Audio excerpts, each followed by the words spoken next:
একটা ছোট্ট গ্রামে নবীন নামে এক দরিদ্র ছেলে থাকত। সে খুব কষ্টে দিন কাটাত। প্রতিদিন গরু রাখত, আবার কখনো কখনো মাঠে কাজ করত। একদিন আকাশে কালো মেঘ ঘনিয়ে এসল। হঠাৎ বৃষ্টি নামল, আর বজ্রপাতের শব্দে সবাই ভয় পেয়ে ঘরে ঢুকে গেল।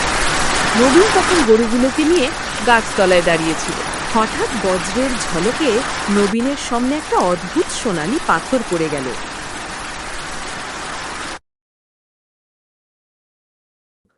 নবীন ভয়ে হাত দিতে চাইছিল না, কিন্তু ভেতর থেকে একটা মিষ্টি কণ্ঠস্বর শোনা গেল।